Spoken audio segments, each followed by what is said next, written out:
We're learning new details about the 16-year-old girl who died after her car went airborne in a crash in Greensboro last weekend. Police now say 2 adults were also in the car, but they were not seriously hurt. WFMY News 2's Giselle Thomas spoke to a close family friend who is honoring the teen.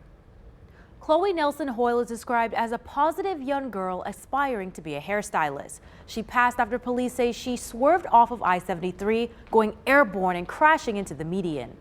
My daughter came to me and said, "Mom, my friend just sent me a message and said, I'm sorry for your loss." And her response was, "What loss?" And they were like, Chloe's gone. So at that point, it was on social media. Chloe Nelson-Hoyle would have been celebrating her 17th birthday in December. Now a close family friend says she's trying to cope with the loss of a former student she took under her wing. She was my student whenever she was in the 6th grade, and from that point on, we had a very special bond. She spent a lot of time with my family.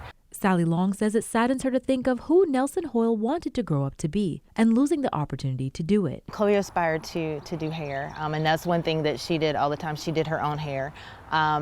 And she recently had come to me and said, "I really want you to help me get into cosmetology school because that's what I want to do with my life." And I think that's one of the hardest things for me right now, is because I knew she had hopes and dreams and she wasn't able to fulfill those. Greensboro Police say the vehicle she was in ran off the road, struck a median, and went airborne. 2 other people in the car were not seriously hurt, but it is still unclear who was driving. I think that her friend should actually use this particular incident as a reminder that life is short, and to make good choices, and just to be careful.